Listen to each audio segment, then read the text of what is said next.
Thank you, Vic. I sure appreciate it. Thanks so much for being here. Allie, please give us a brief bio on yourself. Okay, well, my name is Allie, and I call it domestic engineer, which is actually a housewife. And I'm a real avid camper. I've hunted, and I love to fish and swim. Later on, you will find out why camping is no longer on my agenda. All of the others I still do. I am 46 years old, and I really was skeptic until I found out that Bigfoot and dogmen are actually real. Now, anyone that talks about them, I believe them. Yeah, after your experiences, I can understand why you'd be a card-carrying believer now. What kind of interests did you have in cryptids like Bigfoot when you were growing up? Oh, every book that I could find on Bigfoot I had. I remember whenever The Legend of Boggy Creek came out in the movie for here in Texarkana and part of Oklahoma, I would watch that all the time and see if I could pick up something, that I had not seen on the film or something like that. And as far as dogmen, to me they were werewolves. And this is crazy, but I always wished that I could be a werewolf. I guess it's just childhood fantasies. And whenever I found out that werewolves were real, I'm like, no, I don't want to be one. Yeah, I figured that would change your tune on that after that experience you had. Have you heard of anyone else having any encounters in the area where you had that first encounter? There is one that I had. I didn't have the real experience at this time. We were living in a little community that is on an Indian reservation. The neighbor that I had, her sister, we would all go down to the creek every day in the summertime and swim, and go pick berries or whatever. And she went and she came and told my neighbor about what had happened, and I just so happened to be there. And she was talking about she had seen this little place called Flat Rock. Had pretty deep creek running through it, and then it went shallow, and we'd let the babies and stuff play in it. Well, in the one where you could dive in, she said that she saw this gray, smaller animal, she called it, and said that it was crouched down and was washing its face in that water. And she said when it stood up, she said it looked like it was about as tall as her. And she's like almost 5 foot. And said that it started running off to the north. I guess it had seen her and it had scared her. And that's the only one that I've really heard about. And I believe that might have been a Bigfoot. She never gave you any description of what its face looked like to help you decide whether it was a Bigfoot or maybe a dogman? No, all she said was she seen it from the back, and when it stood up, it looked like her, the height. And she said that whenever it took off to the north, because she was coming in from the south, that its back was towards her. Oh, okay, I see. I asked her myself if she could tell me what it looked like. And that's what she told me. She only saw it from the back and squatting down, and she knew it was washing its face. Oh, I see. Speaking of what happened to you when you were younger, when you were 13, one night a neighbor knocked on your door with some disturbing news. What did she have to say? Oh my gosh. She came running over to our house, and she was banging on the door and knocking. This was about 11 o'clock at night. And me and my mother have not went to bed yet. We were night owls. There was a movie that we were getting ready to watch. Anyway, my mom opened the door, asked what was going on, and at that time we were having a feud between us. And she said, "There's a big monster on top of your house." My mom said, "You're just drunk. You don't know what you're talking about." And she goes, "No, look, look." And my mom went outside. Well, I wasn't going outside. And she kind of dragged me outside with her. We looked up there, and we didn't see anything. Mom said, "Well, what did it look like then?" And the neighbor said that it was big and tall and hairy, and it had red eyes. Mom said, "Well, what was it doing?" And she goes, Well, when I saw it, whatever it was doing, she said, I don't know, that it stopped and just stood there and looked at me. I know something had been going on because there's no trees around our house, and my mom and dad had to replace their shingles twice in 20 years on their roof. Anyway, back to the movie. It was going to have Dracula and a werewolf in it. Needless to say, we did not watch that movie. I can't say I blame you. Was this a two-story house or a single-story house? A single. And it was a brick house and had the regular shingles on the top. No chimney. Thank goodness, because it probably crawled down that chimney. But no, all the houses were built the same. There's different floor plans, but it was all built the same. They were built by the Bureau of Indian Affairs. So that's about all I can say about that. How close were the houses together? They were probably about 40 feet apart. Not exactly right on top of each other, but not all that far apart at the same time. Right. When she's telling you about all of this, did she seem preoccupied, wanting to keep an eye out for something up there on the roof that might be reaching down to grab her? Or when she was talking to you about this, did she make it seem like it was currently on the roof? She made it seem like it was currently on the roof, and whenever we opened the door, of course the screen opened outwards. She was standing as close as she could get to that door. And my mom had to push, and she seemed a little preoccupied about something. She stepped back against the house because we had a front porch on there, and she was talking from the side of the house. She wasn't talking from in front of the door like most people would. So I guess she thought that it was still there and it was going to grab her and take her off or whatever. Ew.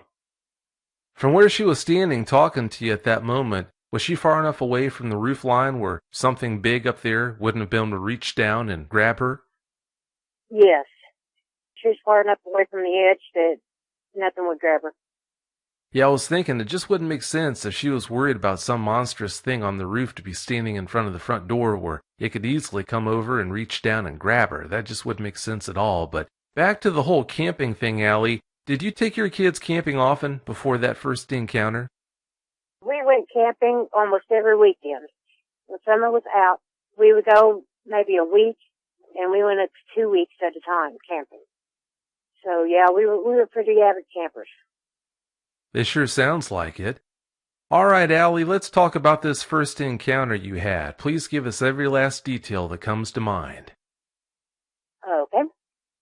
This happened about 2, maybe 3 years ago.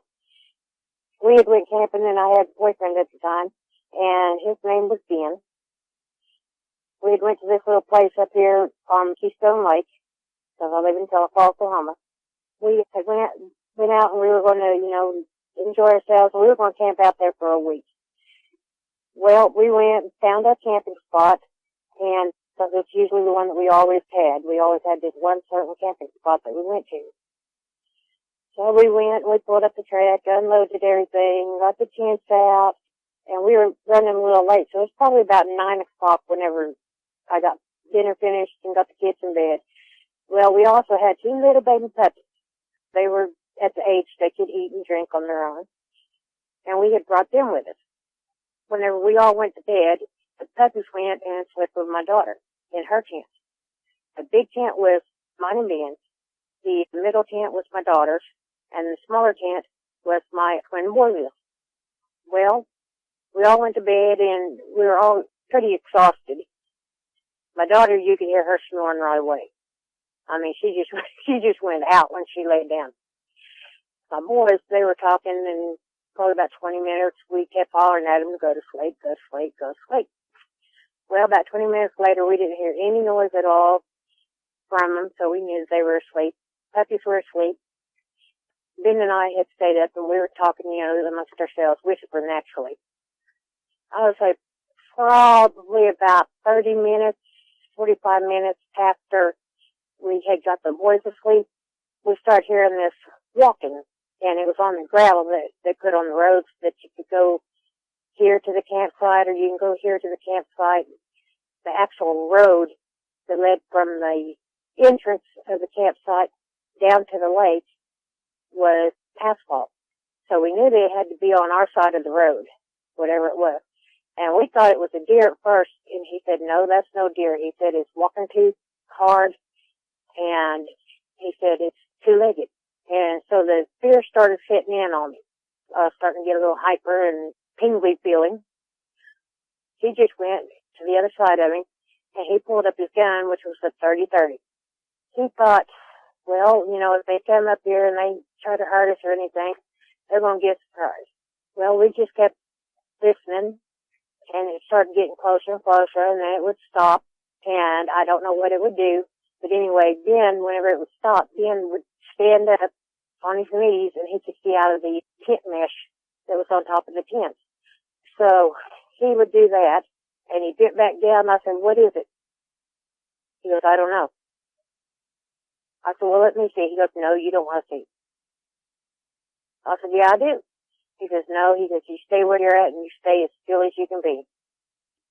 We hear the walking start again. Well, it's getting closer and closer. About that time, he jumped back down, and he said, just be as quiet and still as you can be.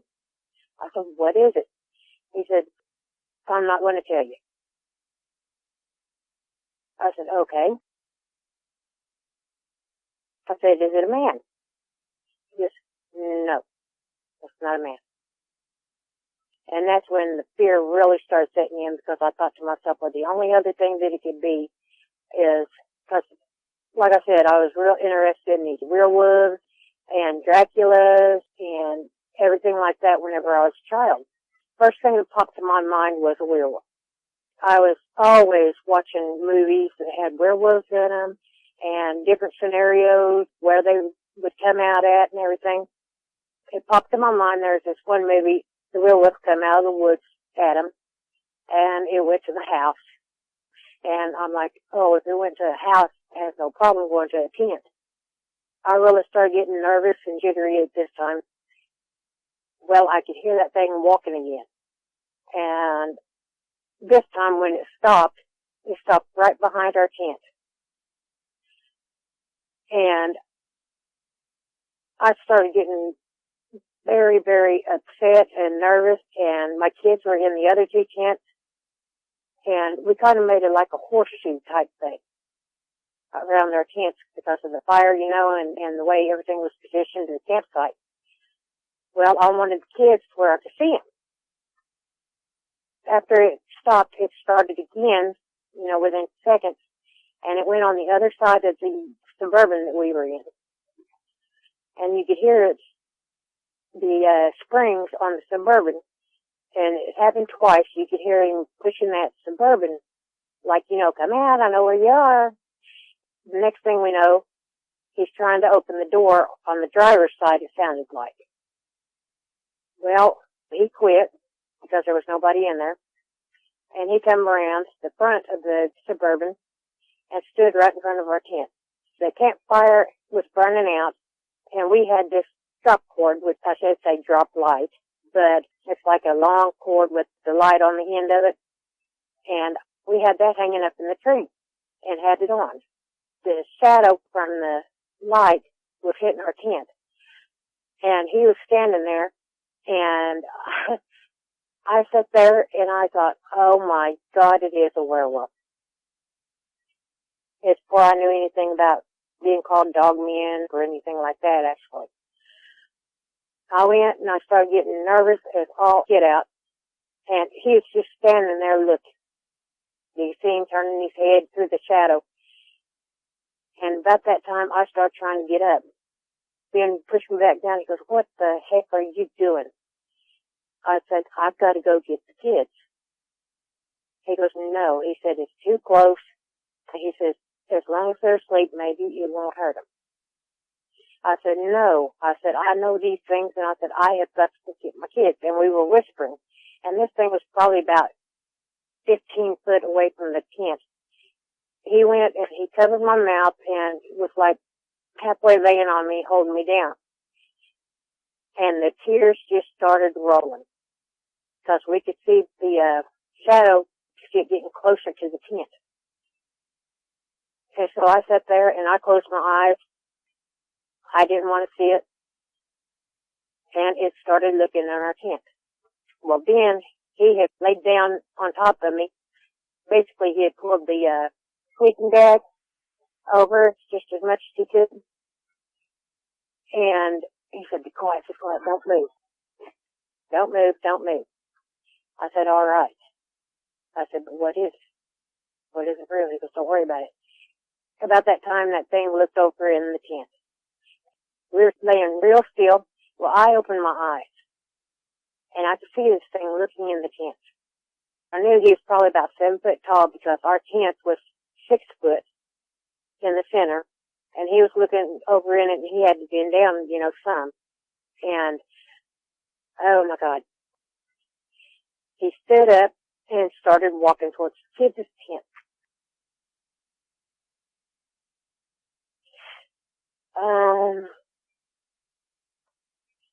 Next to our tent was my daughter. And my boys took up the tail end of the little horseshoe that we had made with the tent. And so I could hear him, and with that shadow I could see him, which way he was going. And pretty much what he was doing and where he was going to stop. Well, my daughter's tent was probably about, 4 foot high. And it was so hot that summer, we had decided to take the top of our tents off. And so it was just mesh, the tent mesh that allows air to come in and out. I knew if it stopped that tent, it was going to look in. And all I could think of was, oh, God, don't let her wake up. Don't let her wake up. Don't let them puppies wake up. And I was crying and bawling. And my boyfriend at the time, he was holding me down, and I was trying to get up and tell him that I had to go get my kids. And of course, he wasn't going to let me. He said, you have got to lay here. He said, if you go out there now, there's no telling what that thing will do to you. So I listened to him, and I stayed there. And like I said, all I could think of was, oh, God, please don't let him wake up. Please don't let him wake up. And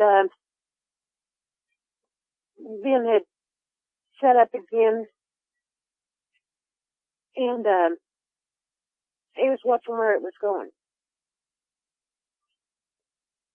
I knew it's my daughter's tent.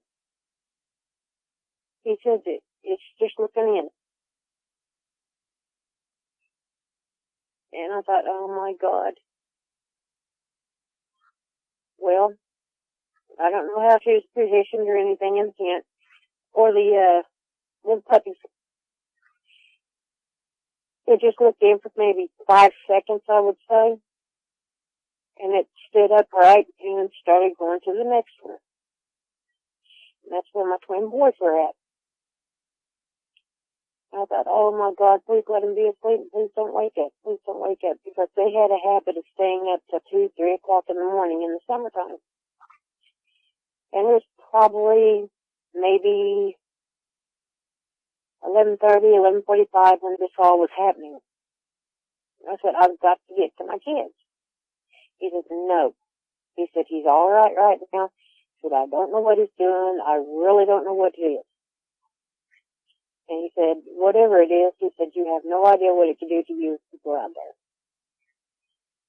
So I sat there and I kind of raced up and I looked, and it was looking in my boys' tent. Well, apparently there wasn't anything in there that it was too interested in. And the tears were still streaming. At the time, whenever the thing had walked away from our tent and went to my daughter's tent, Ben had started crying. So we're sitting there, tears are just rolling out of our eyes. Whenever I stood up and I peeked out the tent myself, it had left the boys' tent and had went over to where we had placed our food. And I thought, oh my God, thank God, he didn't do anything to them kids. Thank God there wasn't anything he was interested in. I asked then. I said, what is he doing now? He goes, I don't know, but I think he's interested in that food is what I think. Well, I kept watching, and I had really didn't have a description at the time as to how it looked or what it was. I could just barely see it. It was going through everything. It went through the bags that we had for our clothes. There was clothes strung everywhere. The food, whatever wasn't packaged, was strung everywhere. What was in the ice chest was out of the ice chest, and the ice chests were dumped upside down, ice everywhere. Our food, our drinks everywhere. I don't know exactly what it was looking for. Well, after he had dumped everything and threw everything everywhere, we started seeing it. He was walking off, and probably about 60, 70 yards from us was where another camper had parked, and they were in an RV type thing. They started walking towards their campsite. Well, I could see from the back of it what it looked like. And this thing, like I said before, it had to be 7, maybe 8 foot tall. From the back, you could see the muscles in the back, in the arms, in the legs.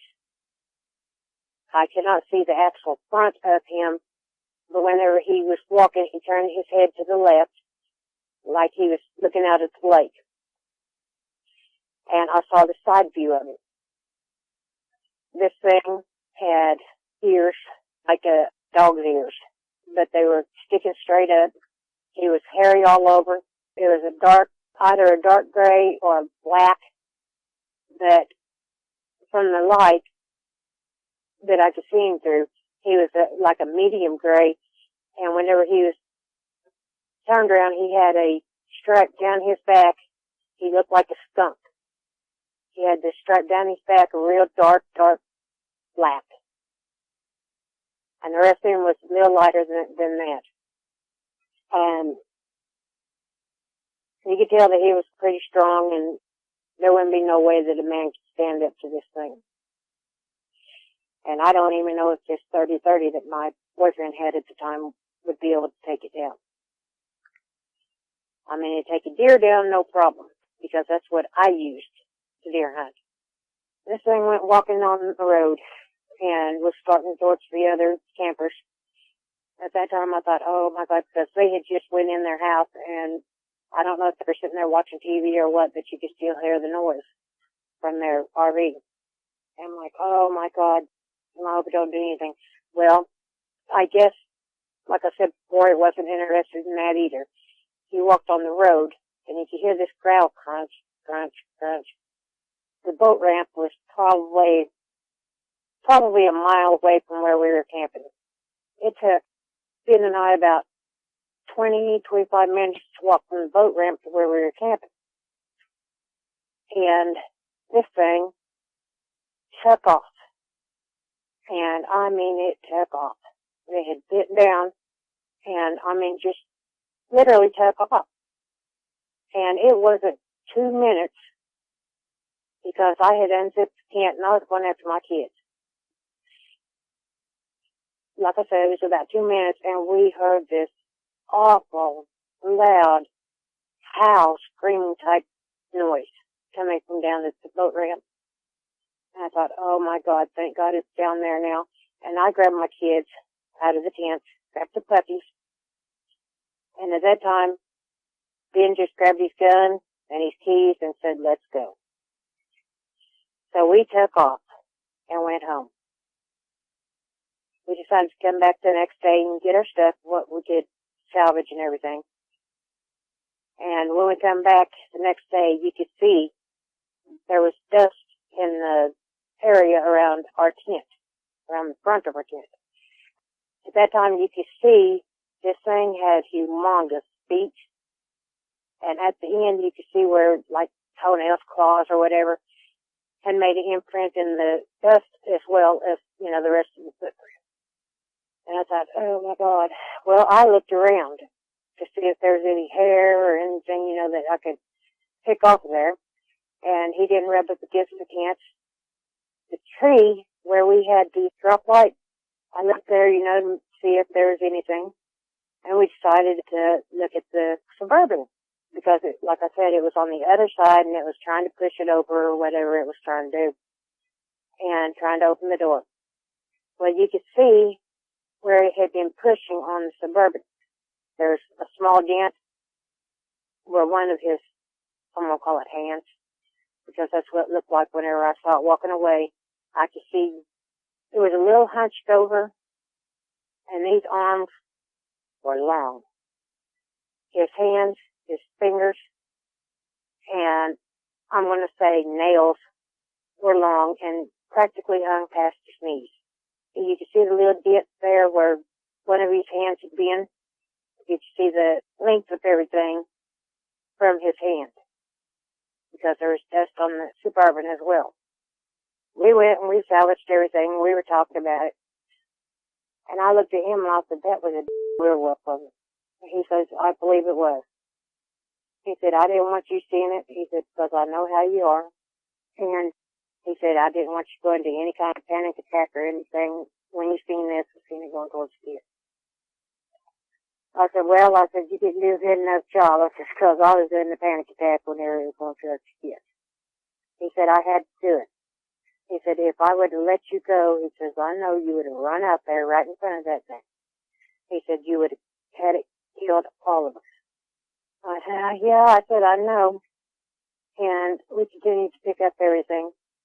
We got out of there. And that's about the last time that me and my kids ever went camping.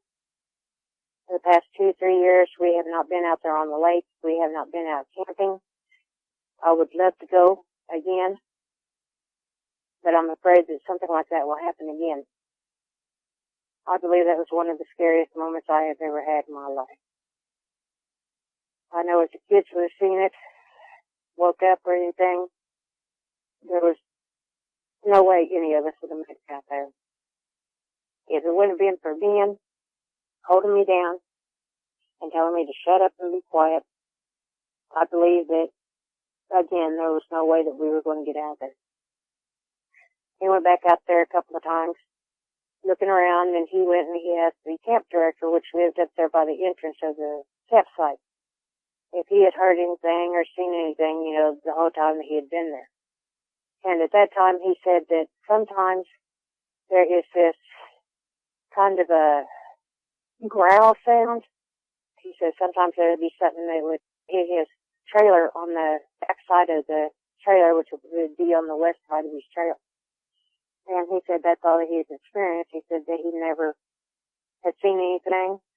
And he said that's the only thing that he had heard and the only thing that he could tell that physically had happened. So, Ben didn't tell him what had happened. I told my mom, because she believes in these things. She gave me a hug and she said, you did very well. She said, by not getting up and going running to the kids. I said, Mom, he could have killed my kids. My mom said, well, you stayed there and you did what you could. I said, yeah, but if he would have come out there, I said, Ben was right. He killed every one of us. I said, because if it went to either one of my kids and started tearing up the tents trying to get in or anything, I would have been out of that tent so fast. She looked at Ben and she said, I want to thank you. She said, you did a good job. Well, I could not tell my dad, could not tell my brother. And so it was just me and my mom talking about everything. And that's pretty much the story about the camping trip. Like I said, we've been wanting to go camping, but we've been holding ourselves off. And the kids keep telling me that they want to go camping and everything because they didn't see this. And I'm trying to tell them, no, you don't want to go camping. They got a little bit older, probably about a year, maybe last year. And I told them exactly what had happened at the campsite. Because now they're 16 and 19.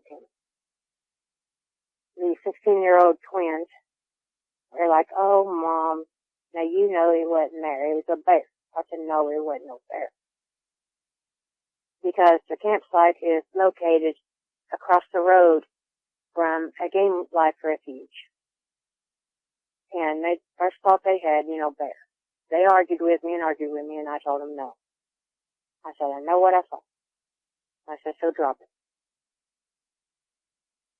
My daughter sat there, and she was always quiet when we talked to her and everything. And she sat there, and she took the Solly, and she just looked down and went to playing with her diary or whatever she had, magazine, or I forget what she had. And she didn't say a word. And I asked her if she had anything to say. She shook her head no. And I think she was in kind of a surprised state at that time. The boys were in denial.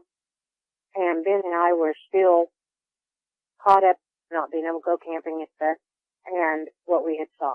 We had no idea what it was. We did not want to see it again.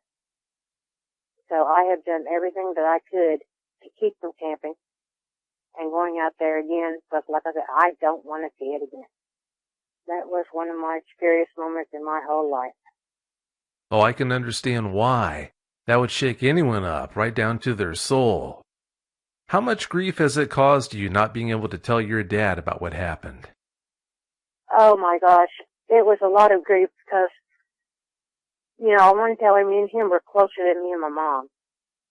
And I could tell him anything that I thought. Well, my mom had told him about, when I was younger, about little spirits that she had seen in the house that we were living in at the time.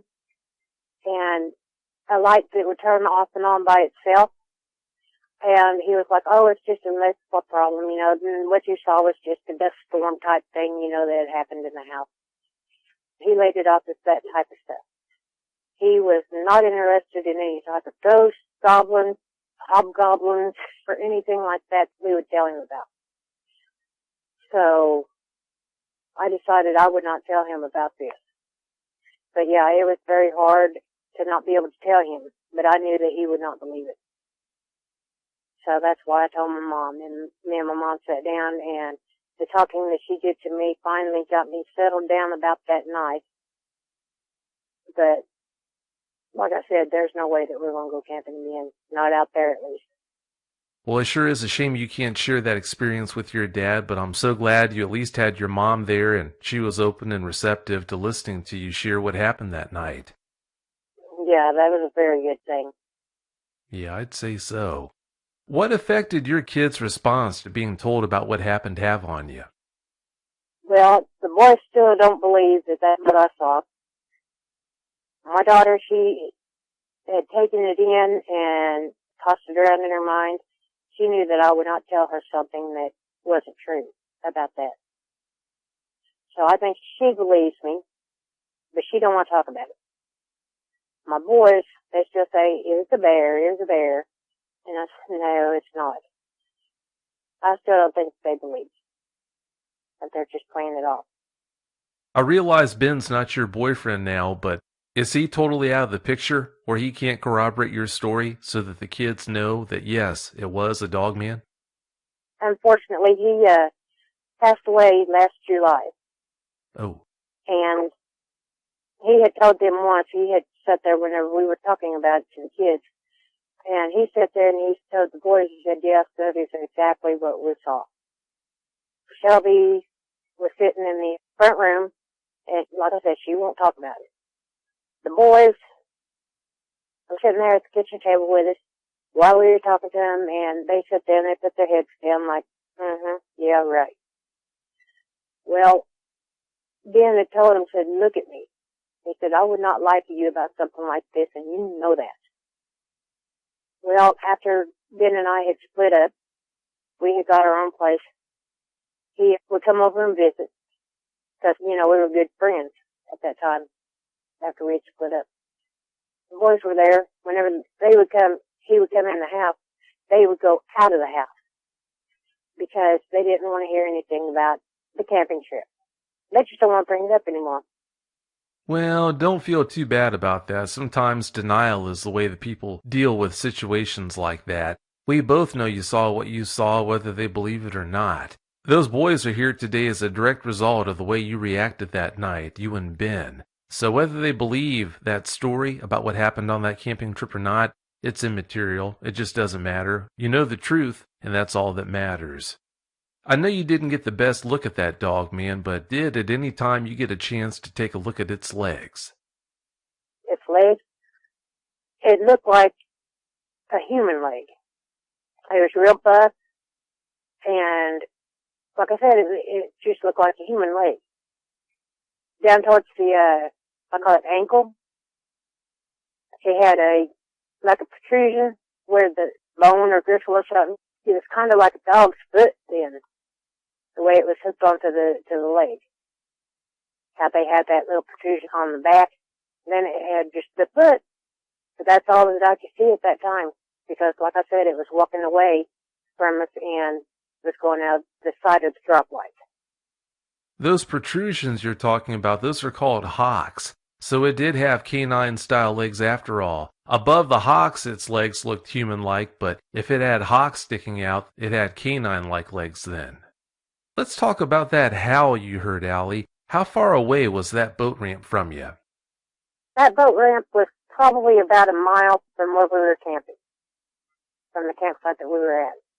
There were campsites all the way down to the boat ramp.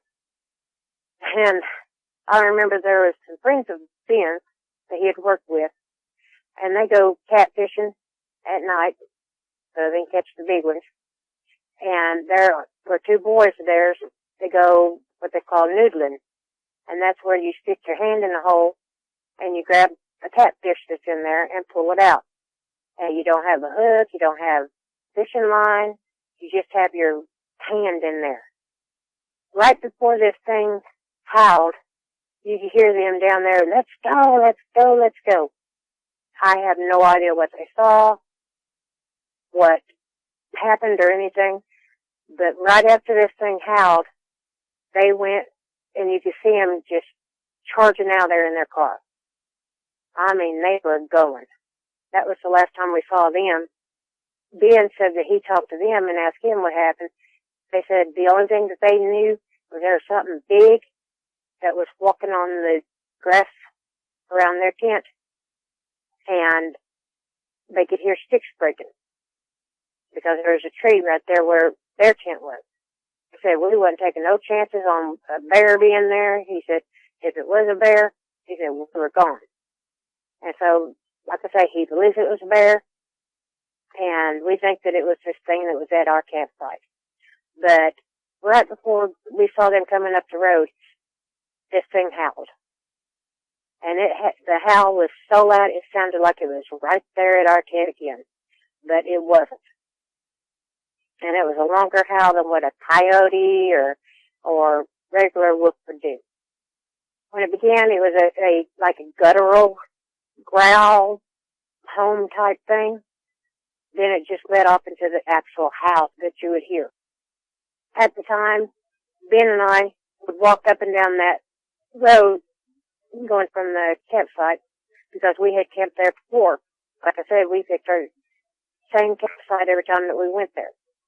And we had always walked up and down that road from where our campsite was to the end of that road where the boat ramp started for exercise. And it was a mile. He pitched it with his truck at the time that he had and measured it, and it was a mile from boat ramp to where our campsite. And it took us probably 25 minutes to walk from the boat ramp to our campsite, the speed that we were walking. But like I said, whenever I saw it take off, he had bent down, and I cannot actually tell you if the front of him was on the ground. When this thing took off, I mean, it took off on that road. And I know it was going past the dust that it had kicked up off the gravel. I mean, I saw him bend down, I saw him take off, and I saw the gravel. Well, when I looked back, there was no seeing him. He had got down to that boat ramp and was doing his howl. Being there in the moment, at any time, did you think it might have been another dog man that you were listening to? It could have been.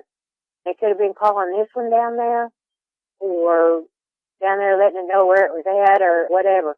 But I really believe because of the guttural sound that it started with down there at the howl, because he was like doing his little guttural sound around the tents. And I don't want to say moaning or groaning, but it was, oh, I don't know how to explain it. It was like he was like a person would be groaning, trying to figure out something. And this thing, when it came up there was this strange sound. I cannot tell you what it was or anything, but it was going and it kept doing that until this thing went past our tent and went to the kids' tent. Like I said, I have no idea what it was, but anyway, the only thing that I saw at the campsite was this thing taking off, going through our food, going through our clothes, and taking off. Didn't see it at the kids' tent because, like I said, Ben had been holding me down. But yeah, he could possibly have been another one down there calling this one. I believe that it was the same one that was at our campsite. I sure hope that wasn't the case. Do you think that strange chuffing sound you just mentioned might have been the dogman's feet on the gravel by your tent? It possibly could have been. It possibly could have been because our tent was on the grassy area, and we always had these foam things, like the egg crate mattress type things. We would have them under our sleeping bags, just in case there was a rock or something under there, we wouldn't feel it. So, yeah, it possibly could have been, but we were right at the edge of where the grass ended and the gravel started because of the way that I had the tent positioned at that time. Oh, okay, I see. Did you get the impression the dogman approached your tent because it heard you and Ben whispering? I believe it did. I believe it was going to the tents to try to find out where that whispering and moving around was coming from, what it was coming from. Because, like I said, it would bend over and look into the tents, and then all of a sudden it just stood up and walked away and went over to the picnic table. And I mean, it wreaked havoc on that picnic table. It sure sounds like it. When it looked down into your tent through that vent, how much of its face were you able to see? I opened my eyes and I was able to see its whole face. What kind of details can you give us about what you saw when you looked up and saw that face?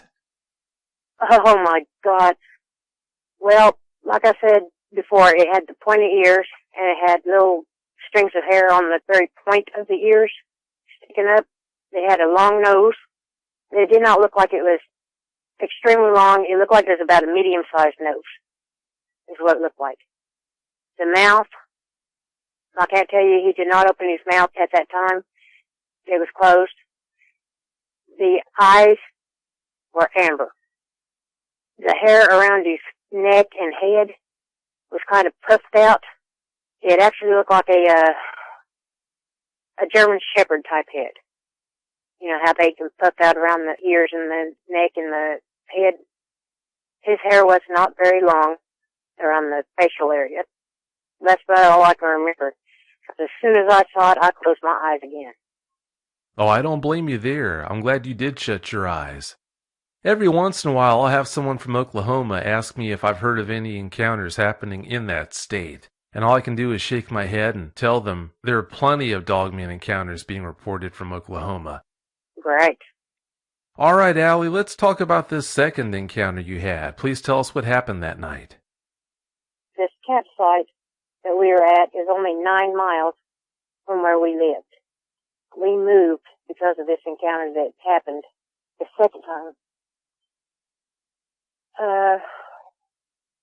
It was a school night, and it was like in, I want to say October, November. That's the time this happened, so it was cool. Well, I'm not going to say cool, it was cold. So I had sent the kids to bed early, at their bedtime at, 10 o'clock. They all went to sleep, and the way my house was set up, you walk in the door, you walk right into the living room, off to your right is my room, go straight through to the dining room, off to the right is the pantry and my daughter's room, and the back door.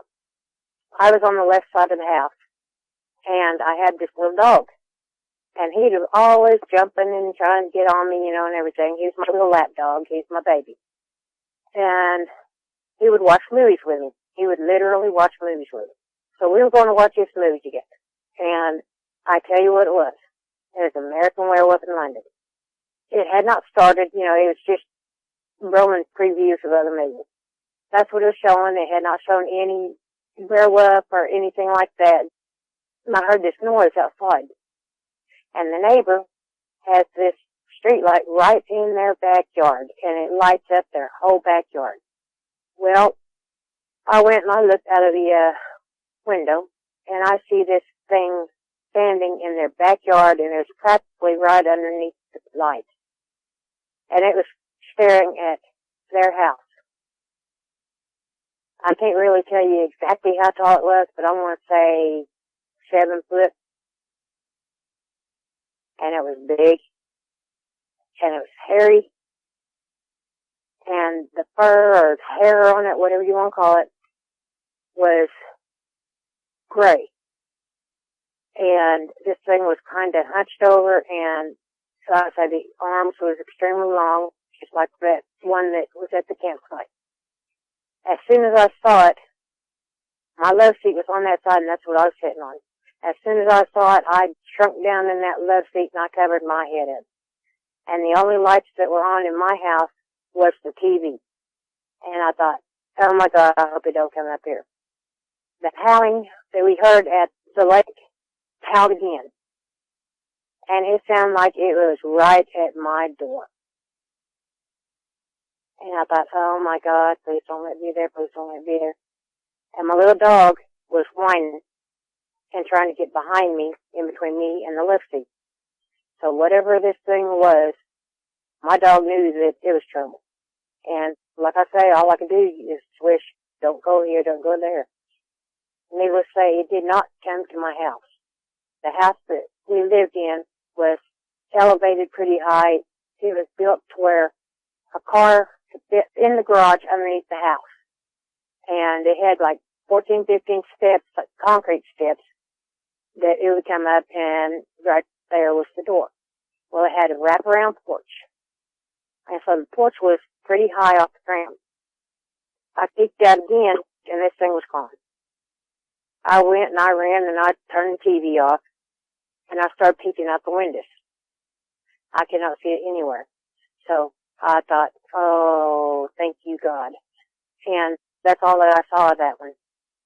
Thank goodness. Did this second dog man look like it might have been the same one you saw while camping? Actually, from what I saw at the time, it could have been. But like we were talking about, it could have also been maybe another one that, I don't want to say followed, because I don't think they could follow somebody from one place to another, but I think that they might be able to sense things that we can't. Just have extra senses that we don't have that could lead them somewhere where they wanted to be. But like I said, I didn't get a good enough look at it. It was underneath the street light next door in their backyard. And I just know what I saw, what it looked like from my window. I couldn't tell you really what the front of them looked like up close, because this one that looked over in my tent was only maybe 3 foot from me. And whenever I opened my eyes, I closed them real quick. As far as the walking away backwards, if I could have seen the back of him, I could have probably told you yes or no if it was the thing that was at the tent. But I did not see the back of him. All I saw was the front of him at that time in the backyard. Under those conditions, I could understand why it'd be so hard to tell if it was the same one or not. What's the story behind these strange sounds you've been hearing around your house, Allie? Oh, we had moved to this house that I was talking about, this elevated. And you could hear these things. We had a walnut tree in the backyard, so we just played it off as the walnut tree. Because you could hear these things banging on the wall in the back part of the house. And the front part of the house was windows that went from the top of the ceiling to the floor. Huge windows. And at that time, I did not have curtains on the windows or any kind of window cover. But I'm sure that if this thing would have, whatever it was, if it was throwing walnuts or if it was knocking itself or whatever, would have come around to those windows. The windows would have been broke if he'd started knocking on them or throwing something at them or whatever. We would be able to see him, he'd be able to see us, and that would have been it, I believe. But you could hear things walking around the lower part of the house. He did not ever come up the stairs. But you could hear, like, twigs. You could hear them snapping. And that fall, you could hear the leaves rustling around when there was no wind. You could hear them rustling around like something was walking in them. And you could tell it wasn't no cat, it wasn't no dog. And I kept thinking, oh my God, it's somebody, you know, they're going to break in here and take everything we got. So I had this little .22 pistol that Ben had given me. And I kept it on me at all times. Well, whenever it started banging on the back of the house and throwing whatever it was, we thought that it was actually walnuts falling off the tree and hitting the roof and falling down, you know, or whatever, making a sound like that whenever it hit the roof. I got to thinking, well, no, because that's coming from the back of the house. It's not coming from the top of the house. But I would never say anything to the kids about that. And I immediately started thinking, just think whatever it is, whoever it is not coming around to the front of the house. What are they trying to do back there? Well, after 2 or 3 nights of this, we went outside in the daytime and got to looking, and there was like a little pile of rocks that was sitting there with walnuts also. And we looked, and there was this dead cat in the backyard. So we got rid of the dead cat and everything. And I got thinking, you know, what is this? Because the cat was not tore up by a dog. I don't know what it died from. I really don't know. I just know that whenever it started hitting the house, there was always something big that would hit the house and have like a bigger bang than whatever it was it had actually been throwing before. When you saw that dog man in your neighbor's backyard that night, were your windows open? No. Thank God it wasn't, because we had closed them probably about 7 o'clock that night, because it started getting real chilly, because it was in fall time that I saw this. And it was probably maybe, let's see, it was in July, August, September, October, so maybe 3 or 4 months since we had been camping. That's the period it was between the time we were camping and this thing showed up at my neighbor's house. Yeah, if it had only been 3 to 4 months since that first experience when you were camping, I can understand. Even if the weather was dreamy outside, I could understand why you wouldn't have the windows open. That does make good sense. You mentioned the howl the dog man let out the second time around when it was standing in your neighbor's backyard. Did that cause your neighbors to come outside, take a look around, see what in the world was going on, what had made that sound? Actually, I saw a couple of lights come on, one in the kitchen and actually one in their bathroom, because that's what was towards my side of the house and theirs. Other than that, I did not see anyone come out or anything. Their curtains were closed, so I couldn't tell you. All I know is I saw the light through the curtains that turned on, one in the kitchen and one in the bathroom. Yeah, considering what you had been through at that point, I don't blame you for hunkering down and not looking outside all that much, any more than you had to at least. Yeah, at that point, I didn't want to see nothing. I didn't want to hear nothing. No. Nope.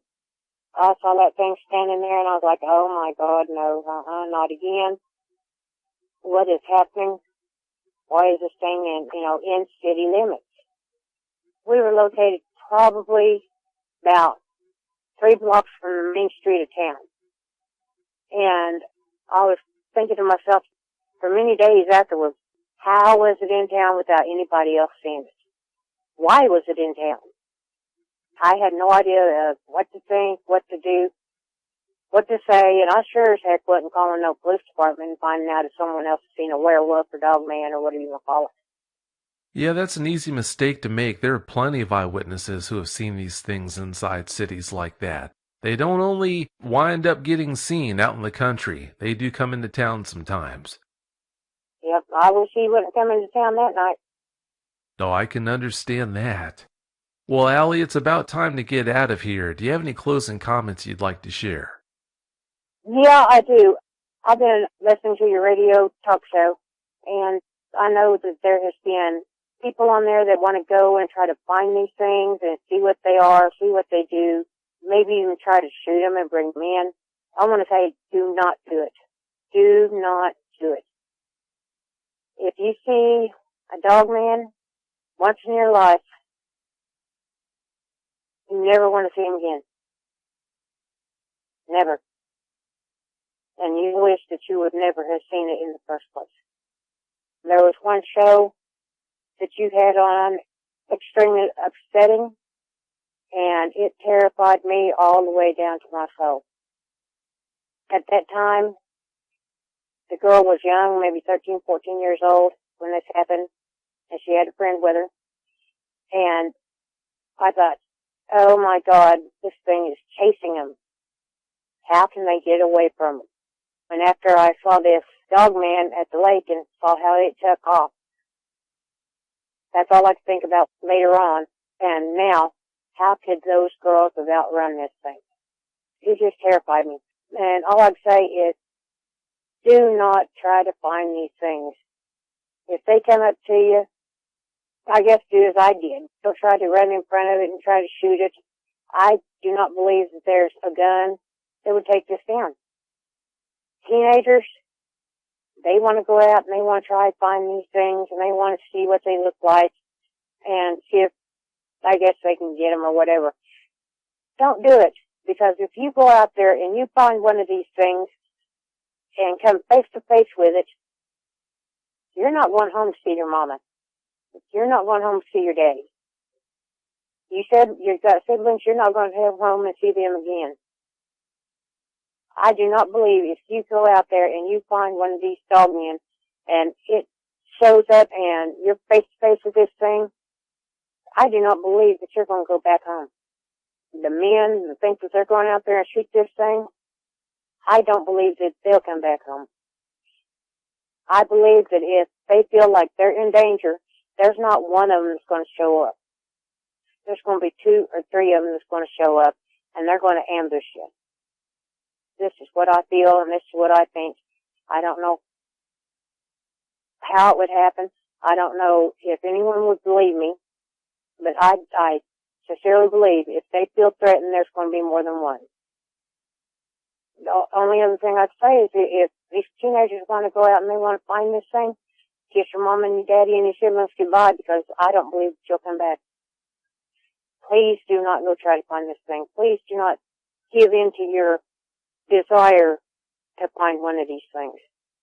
Because like I said, once you find one, you don't ever, ever, ever want to find another one. Those are all really good words, Allie, and I couldn't agree more. Please don't go out trying to shoot one of these things.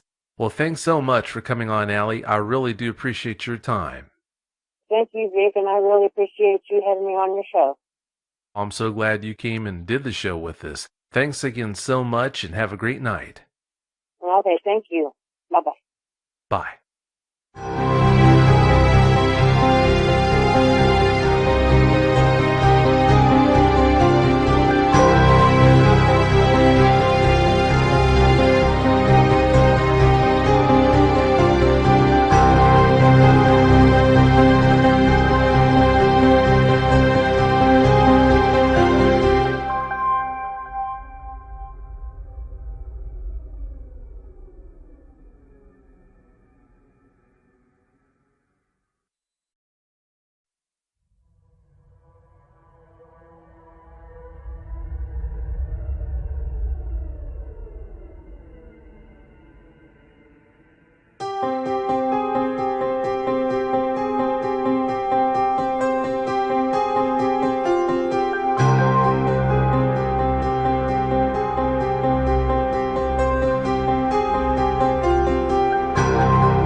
Hi, everyone. Thanks for listening to another episode of Dogman Encounters Radio.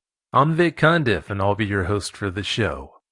Before we bring on tonight's first guest, if you've had a Dogman encounter of your own and would like to speak with me, whether in private or on the show, please go to dogmanencounters.com and submit a report. I'd love to hear from you.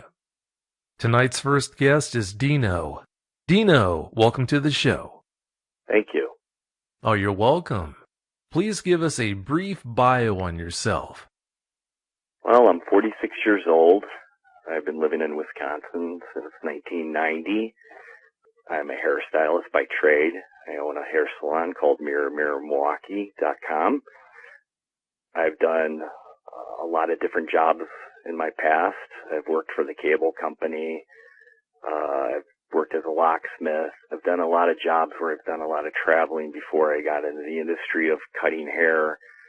And right now I live in Milwaukee area, and I originally was living in Walworth County. You just told us about your salon, but what you didn't mention is it's a gothic/horror salon. Please tell us about that. That's right, it is. I've always been fascinated with monsters and horror, and I lived over in London, England, and trained there for being a stylist. And I always liked the gothic looks of things, so I thought I would combine the gothic and the monster theme or horror theme.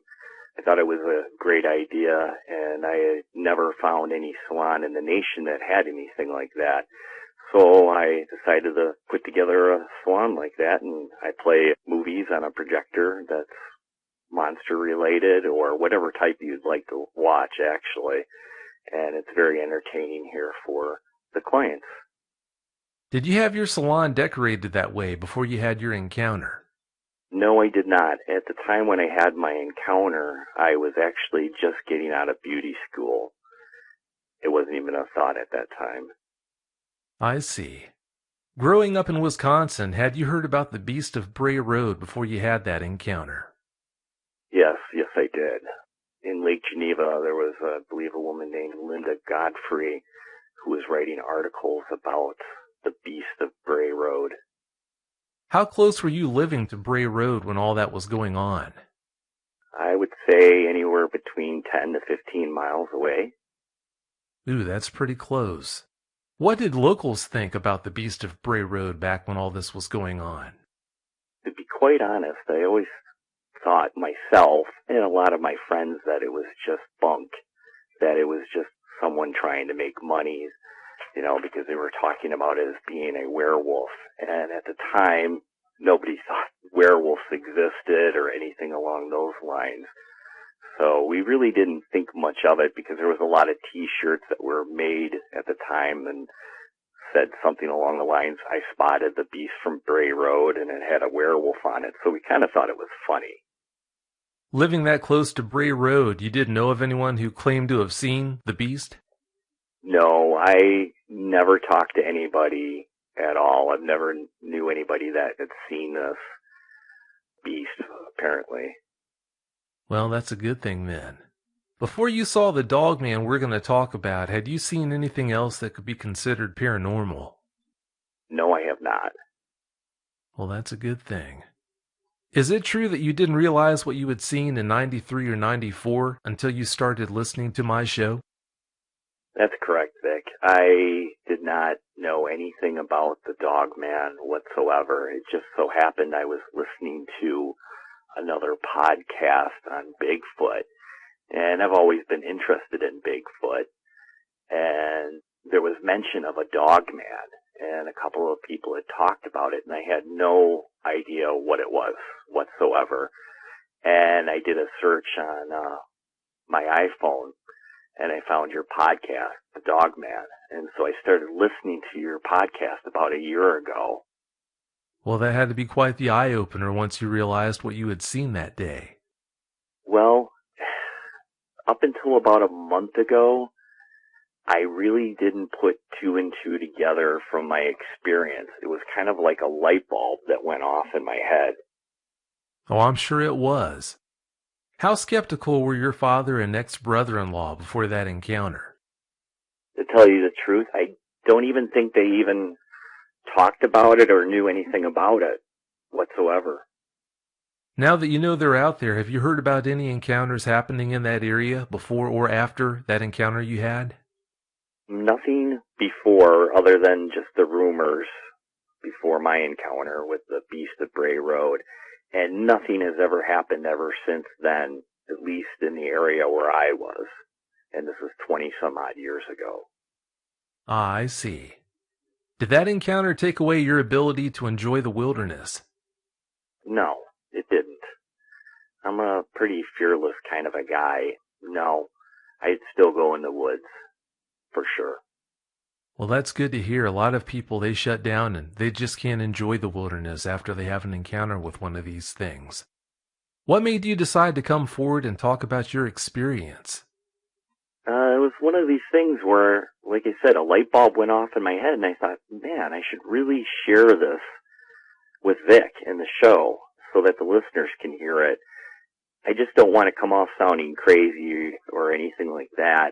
Everything I tell you about the story is not fabricated. I'm going to try to remember it the best I can since it's over 20 years ago. And I think the listeners would be interested. Well, I'm glad you are coming forward to talk about it. After seeing what you saw that day, do you think dogmen should be eradicated from the face of the earth, or do you think they have a place here? Eradicated? No. Captured? Yes. I think there is a place for them, and I think we should try to find one and try to capture one alive, or at least shoot one and try to figure out what it is. I hear so many people talk about capturing one as if it's like going out and capturing a wild Mustang or something. It's going to be so much more difficult to capture one of these things than a lot of people ever realize. It's not even funny. Yeah, I can understand that. Like I said to people when I talk about it, it was just a fluke. I was at the right time, at the right place to see this. I don't think you can just go out and look for one. No, it doesn't seem to be quite that easy. All right, Dino, please tell us about your encounter. Give us every last detail that comes to mind. Okay. Well, it was in Walworth County in 1993 or 94. It was July or August. It was a warm, sunny day, and it was about 1 or 2 o'clock in the afternoon. I was with my father and brother-in-law. We were at an industrial facility out in the middle of nowhere. So picture going down an old country road, and off in the distance you can see this industrial facility with a long driveway sitting in the middle of a soybean field.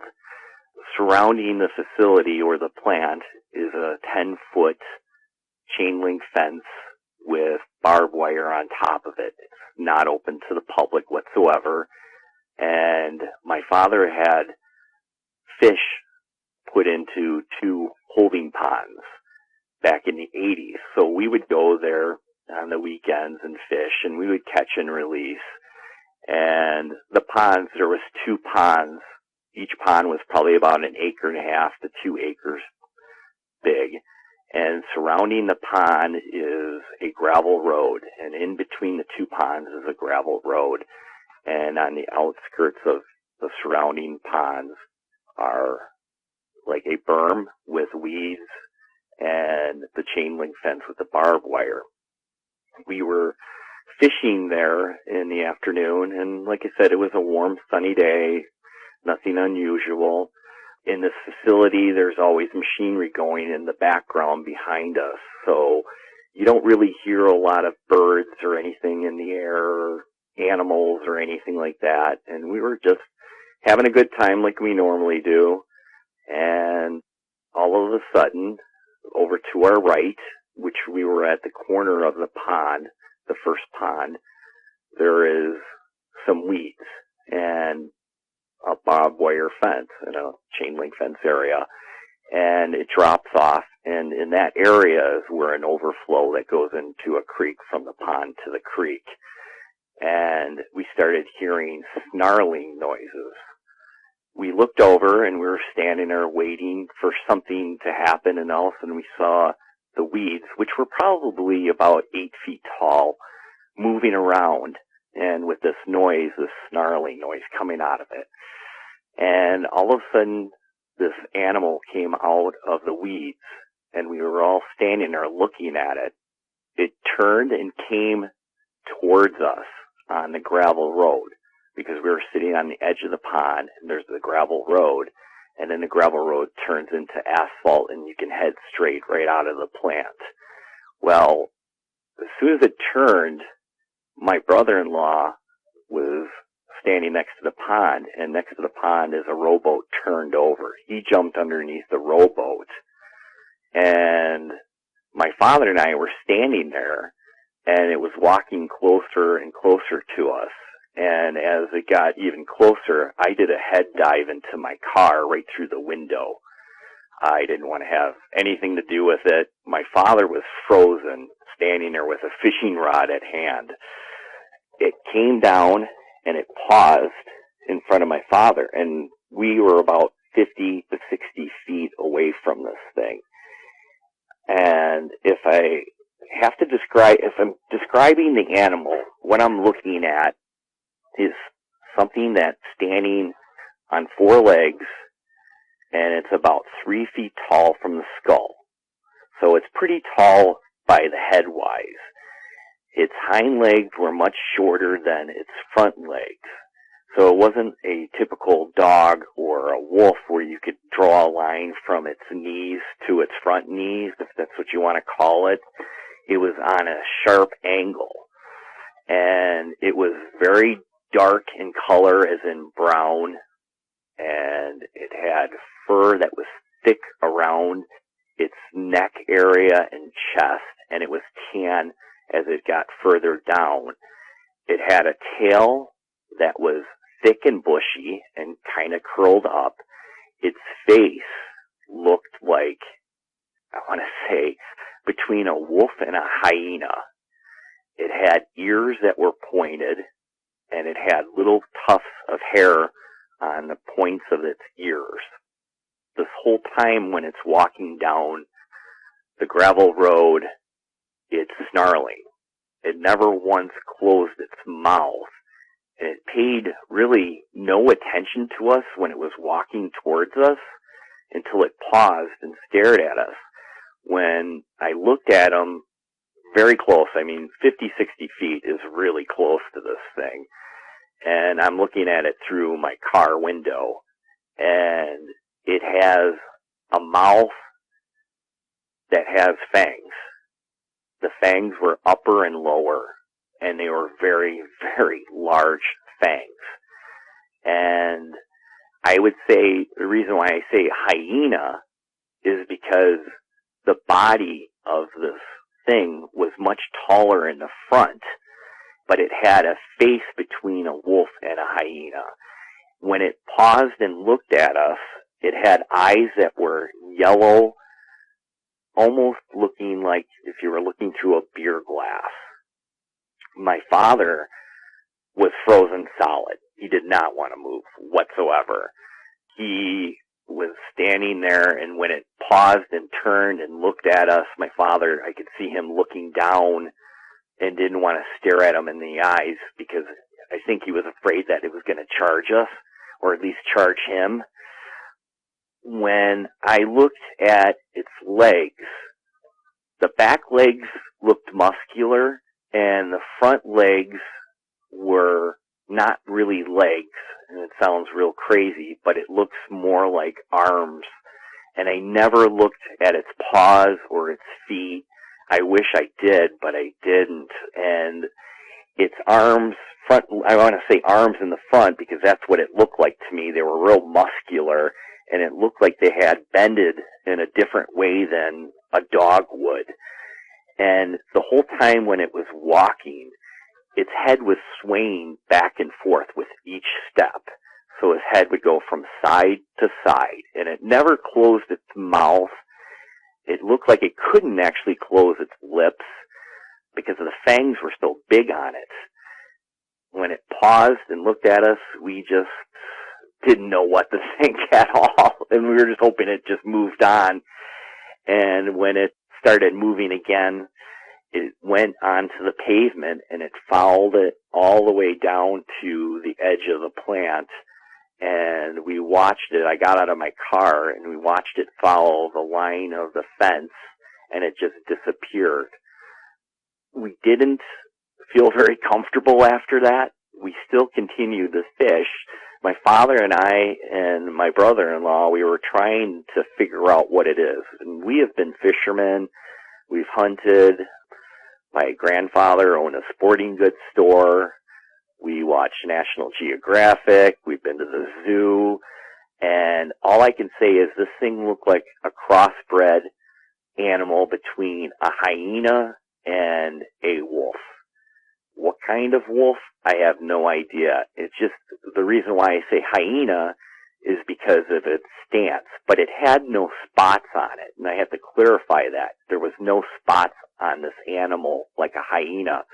I actually went to the library a couple days later and started looking up hyenas, and I could not find any animal that even looked close to this animal. If I would have had a gun, I probably would have shot it because it looked like a killing machine. It looked like it was very, very mean. I kind of had the fear that possibly that this could go on somebody's farm and grab some kid and just rip it apart. I don't think I could have shot it with a .22 at all. I think I could have used I probably would have had to use a deer rifle or some sort. A shotgun wouldn't have done anything to it other than tear it up and probably just make it very mad. When my father and I were discussing it, we kept going back and forth. Was it a hyena? Was it a wolf? What is it, a hyena? Was it a wolf? We just could not figure it out. And when we were looking at it, we couldn't comprehend in our minds what we were looking at. And it was just like, my God, what is this thing? It's large. It's nothing I've ever seen before. It's not a cat. It's not a regular wolf, because I've seen wolves in the wild and I've seen them in the zoo. It's not a mountain lion of any sort. It's not a fox. It's not a coyote. It was just way too massive. Its head sat on its shoulders, so it didn't have a long neck, and I have to get that across too. It sat right on its shoulders, and its chest part was very muscular, and it looks exactly like the image on your page where the dogman, the black dogman, just lay that down on all fours and change the color, but I did not see the arm or the feet at all, or the hands. So it looked very similar, and that's what got me to think, oh my gosh, this is what I saw back in 93 and 94. And I had tried telling people about it, and they were like, oh, it's misidentification. I think you were looking at a wolf. And I'm like, no, it was not a wolf. It was not a wolf. It wasn't a coyote. It was massive. But it was proportionate-wise. It wasn't like some of the stories I've heard before where the head is massive. The head was big. It was bigger than a wolf, but it was not enormous or anything along those lines. It was, like I said, snarling the whole time. The whole time. That's what was just kind of disconcerting. It was snarling. And the reason why I jumped into my car is because I thought, oh gosh, I don't really want to get torn up by this thing. This thing, I don't know what it's going to do at all. Luckily, it just kind of paid no attention. It didn't give a care that we were standing there or looking at it or anything along those lines.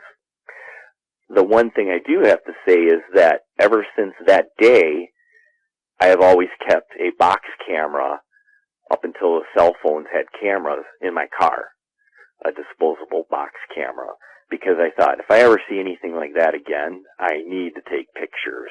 And it blows my mind when I hear these people that talk about these stories in this day and age that never get a picture taken by the animal that they see. So we watched it go down. I was still in my car. My father was still standing there, and my brother-in-law was still underneath a rowboat. And we watched it go down the pavement heading towards the front gate. and you could see it to a point until like some of the machinery kind of blocked the way where at least I couldn't see it sitting in my car. And then I got out of my car and I was standing there with my father, and we watched it go all the way to the edge of the gate and follow it around. I think it was trying to look for an area to get back underneath the fence, but it's a 10-foot fence, and it went to the front, and then it kind of disappeared. You couldn't see it because the buildings were in the way.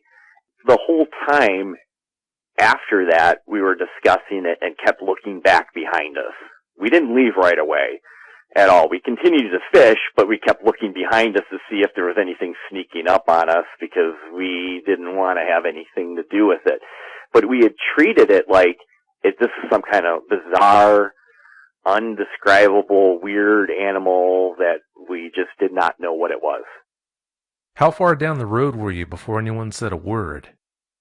Gosh, I would say a good 1,000 feet away or more, at least, before I even thought about getting out of my car. Yeah, I figured it'd be some time before anyone said anything. Yeah. How close was that creature to you at its closest point? At the closest point, I would say 50 to 60 feet. Something I'm a little confused on is you said that at one point it didn't seem to be all that interested in you, but at another point it was walking towards you. I'm not really sure with you saying that whether it took notice of you and was walking in your direction with the sole purpose of coming towards you, or if it just happened to be moving your direction and you were there in its way. It was on the side of the pond, so it was coming in the direction of the side of the pond that we were at. It wasn't coming at us. So if you were looking straight ahead, there's a gravel road, and it was coming along the side of the gravel road. So we would have to look to the right to see it. So, and then it paused when it got to the point where it was at the closest to us. Oh, okay, I see. Did it seem preoccupied with your presence, or did it seem to be pretty indifferent with you being there? It seemed like it was on a mission. It was on a mission to just keep walking, and it didn't care if we were standing there or not. It didn't care that we were human. It seemed like it had a mission to go somewhere and not stand around and look at us for too long or even care about us. Thank goodness. Did you smell anything from that creature? No, I didn't smell a thing at all. I couldn't smell anything at the time. No, I can say no. Yeah, that's not all that uncommon. Some eyewitnesses report a strong stench. Other eyewitnesses, in fact, most eyewitnesses don't report any smell at all, so that's not all that surprising. Did you go back looking for footprints or other evidence later on? No, I did not. I just kind of left it as it was, and I didn't even think about looking at footprints whatsoever. Yeah, I can't say I blame you if you know something that creepy's out and about. I don't blame you at all for not wanting to go back there. Yeah. I didn't want to go into the high weeds either and find another one in there. Yeah, that wouldn't be good. When all this was going on, did you notice any unexpected drop in the ambient noise? No, I did not, because there's always a hum of the machinery behind us. So I didn't hear any birds stop singing or anything like that, because there's always kind of a low hum in the background behind us. That makes sense. From the way you explained what happened, I get the impression that your father, when he stood his ground there, he was the one who was closest to this dog man. Correct. Yes, he was. I can't even imagine what that must have been like for him just to be standing there all alone with nothing but a fishing rod in his hand. Yeah, he was pretty scared, actually. He didn't know what to think, and he didn't want to make any sudden moves. Yeah, sounds to me like he handled that situation the best way it could be handled. I'm glad he handled it that way. When you're watching that dog man walking towards you, did it appear to be stalking something that day or just passing through? It just seemed to me it was passing through, and it really didn't care too much that we were there. it seemed like it was on a mission to go somewhere, and it just seemed like it was just passing through. That's it. Yeah, it's hard to think for them. When you told your family and friends about your encounter, what kind of responses did you get? Well, I didn't really tell anybody. I just told my mother recently about it. My parents are divorced, and she was kind of shocked to hear about it. And at the time after it happened, I had told some friends about it, and they just kind of shrugged their shoulders and said it was probably a wolf or something. And I said, no, it wasn't. And I said it was so undescribable that you had to be there to see it. And I wish I could have taken a picture. I really, really wish I could have taken a picture. Well, you know how it is. Hindsight's 20/20. And as far as your mother goes, at least you had your father there to back you up and stand up and say, you know what, I was there. I saw it too. That's correct. That's correct. Yep. Yeah, if you have to experience something like that, it's almost always better to have someone else there with you. Yeah, for sure. I mean, it's nice to have two other people that can say, hey, we saw it, not just me. It sounds like I'm making up a story. Yeah, there's no doubt about that. Had you experienced anything in your life before that encounter that you believe conditioned you to handle that encounter?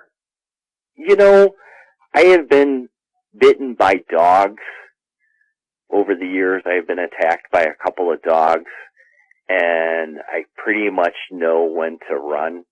I was viciously attacked when I was in 8th grade by a dog, a Doberman. So I pretty much know when to run and not to stick around to see if something is going to chew me up. But that's the closest I could get to something that would be that vicious. Yeah, that's pretty close. In a way, do you feel lucky because you saw something so few people will ever see? Oh, God, yes. Oh, yeah. I really feel extremely lucky that I saw this animal. For a lot of people, it can be a curse instead of them feeling lucky about it, so I'm glad you look at it that way. Yeah, I don't believe it as being a curse. Now, if it would have stood up on its hind legs and ran from me or ran at us, that might be a different story. Yeah, when they stand up onto their back legs, that's when it gets real. Everything changes then. That's right. That's right. Yeah, no doubt about that. Besides the obvious fact that you saw a dogman that day, what surprised you most about it? What surprised me the most was its teeth. I had never seen an animal or creature that had upper and lower teeth so large that it looked like it would shred somebody in half, like you could tear a head off of a deer. That's what was most discerning about seeing that thing. I could understand why that would concern anyone right there. That's pretty impressive to see teeth that big. Oh, yeah, for sure. Why don't you think you correlated what you saw that day with the beast of Bray Road? It never crossed my mind at all. Never. I was just thinking I'm looking at some kind of unidentified wild animal. If it would have stood up on its hind legs, then it would have been an aha moment, like, oh, this is that beast of Bray Road, or that werewolf that everyone's been talking about. But I just did not correlate the two at all. Well, that makes sense. When most people talk about the beast of Bray Road, they're talking about something that's walking about bipedally instead of quadrupedally the way the dogman you saw was, so that does make sense. Exactly. On another note, how did the dogman you saw differ from most dogmen you've heard about when eyewitnesses come on and talk about them on the show? I would say the head size. Some of the people on the show had talked about they had a massive head. This didn't have a massive head. It had a big head. It was bigger than a wolf's head, much bigger than a wolf's head, but it wasn't massive. Like I said, it's very similar to the picture on your Facebook page or on your website, but it didn't have quite as big of a head as that. That's pretty much what I think, if I had to describe it. It's funny you mention that because one of the biggest misconceptions out there about dogmen is that they have a particular look. They've got all kinds of different looks. It's so hard to put a finger on what they can look like. Well, I do have to say this, that the animal that I was looking at was very lean and muscular, and it looked young. It did not look old. When you say that, is that because of its head shape or something else? I say that because it's muscular and its coat, if you want to call it hair or fur, just looked really bright and shiny. His eyes, it didn't look old. It didn't look like an older dog. You know, when you can look at a dog and say, well, that's an old dog, or that's an old wolf, or that's an old coyote, you know, it looks old and worn out. It looked young. That makes sense. Well, Dino, do you have any closing comments you'd like to share? Just keep your eyes open and always carry a camera with you. And if you do come across something unusual, either stand still or run for the hills. That sounds like really good advice to me. Well, thanks so much for coming on the show tonight, Dino. I really do appreciate it. Oh, thank you very much for letting me share my story. Oh, it's my pleasure. Well, have a great night. Thanks, you too. Thanks. Bye. Bye.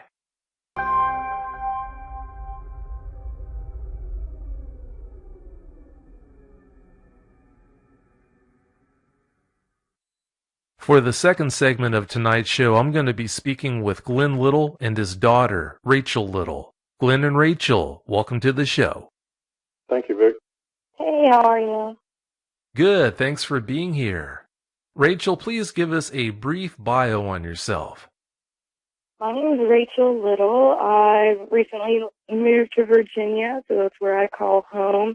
We've lived all over the place. My dad was in the Air Force, so kind of moved around, North Carolina being the most recent of places.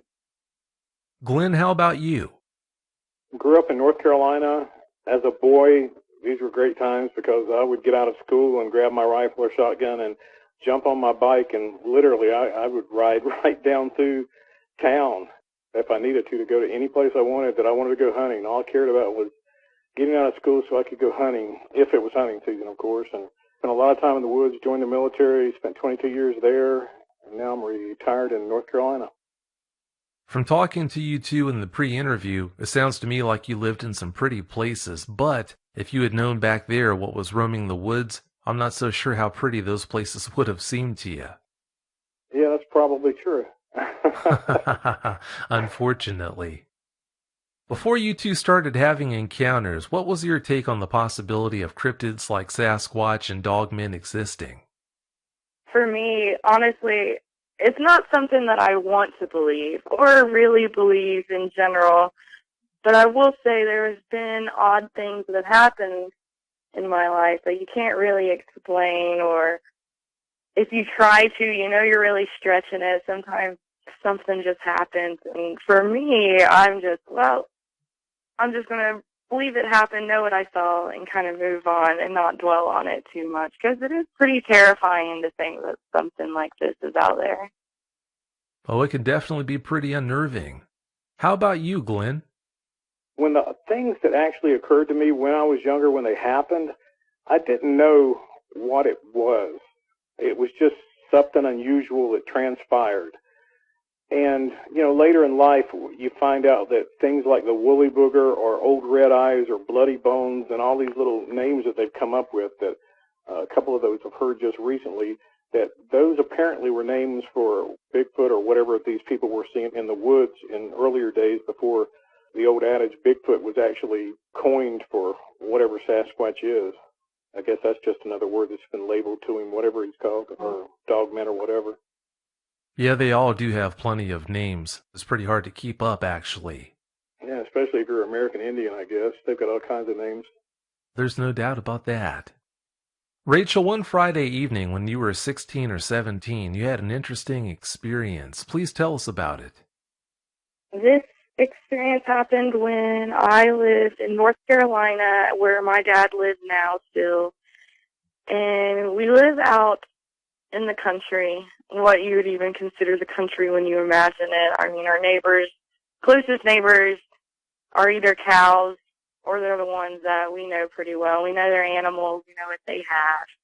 One night I was driving to my friend's house. It probably was around 3, 4 in the afternoon in the summer, so it was still really bright outside. I could see really well. Driving down the road before they paved it, and I remember seeing what I thought at the time a big black dog run across the road. When I saw it, I even thought, man, that was a really big black dog. I just can't get over how big this dog is. And then I started thinking, our neighbors, they only have beagles. So I kept thinking, who owns this dog? And as soon as I was thinking that, this even, at the time, bigger black dog across the street. And I was like, wow, that was a huge black dog. And I'm still just keep thinking of the dog. And, like, I see where it get crossed. And it probably, this is all happening within 10, 15 seconds of me seeing it when I'm far off. I was probably football field away, and I'm steady driving around 25 miles an hour. I'm seeing it. I'm getting closer, obviously slowing down. Still thinking it's a massive dog. I kind of slow down to where the things went into the woods. And when I stop to see where they went in, where I know they went in, I don't even see anything. There's nothing there. If there's an animal, or especially the dogs out where we live, you'd see it on the side of the road and they'd be looking back at you. Nothing was there. And as soon as I thought that, I was thinking, oh, great. Yeah, I totally would die in a horror movie because I can't believe I just stopped for something like this. And I just put my foot on the gas and kept going.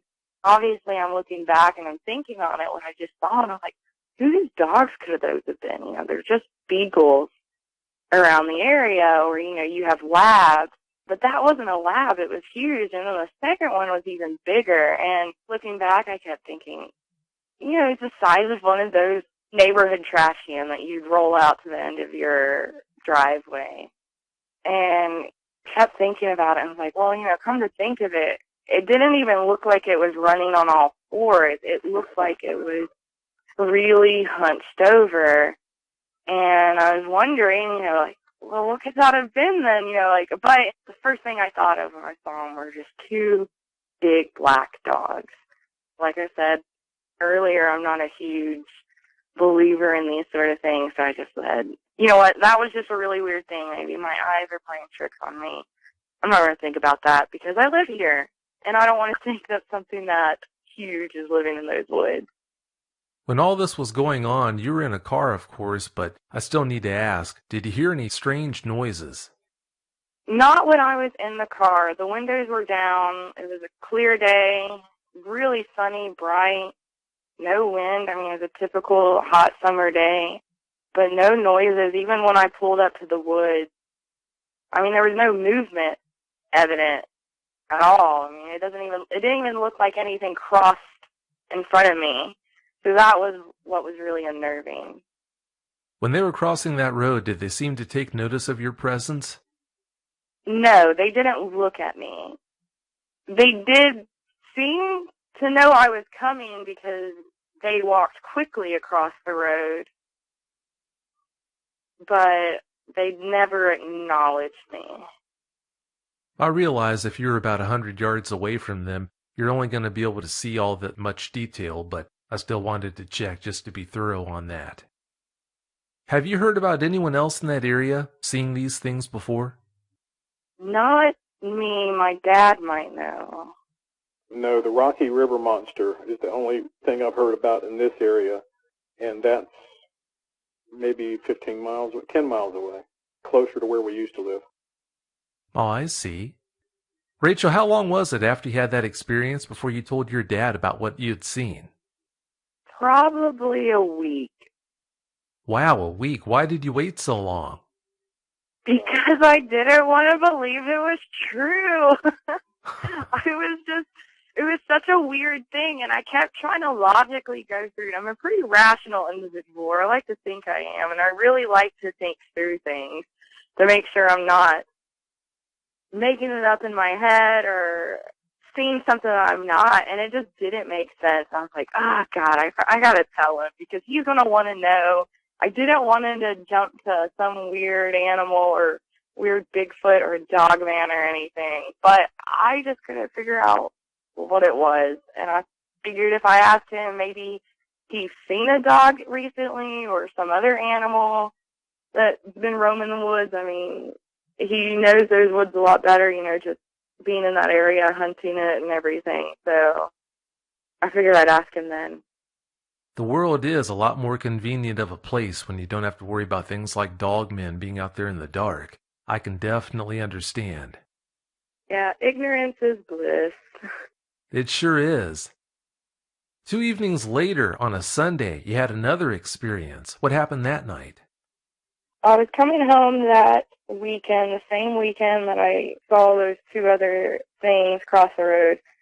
I was coming home. This was probably around 9, 10 at night. It was dark outside, still summer. I'm driving down the road back home, and so you can get a visual of what I'm seeing.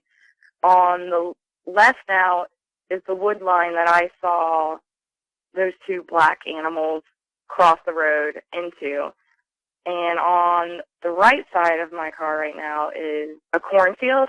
I'm driving down the road, and at the corner of my eye, my headlights also catch it. I see something running down the road on the side of the bank closest to me. And it's running, and I'm noticing it, and all of a sudden it jumps across the bank and runs behind the cornfield. As I come up to where it ran into the cornfield, I notice that there's a trail behind it. But before all of that, my headlight get its eyes, and I see two eyes staring straight at me above the cornfield, running.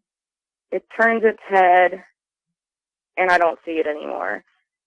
I pull up, and I see the trail behind the cornfield that it ran down. Don't see anything.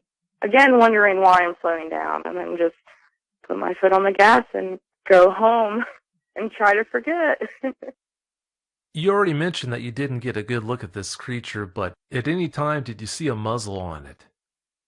I didn't see its face at all, besides the fact of when my headlights reflected off the eyes, and the eyes reflected red, which I thought was odd, especially, you know, growing up in the country and knowing what it looks like when a flashlight hits an animal. We usually reflect yellow, so it was just odd in that sense, too.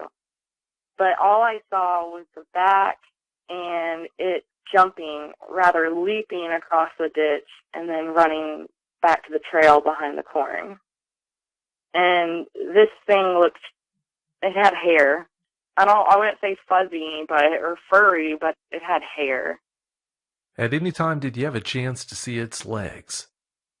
The only time I would have seen its legs was when it leaped, and it did look like a leap.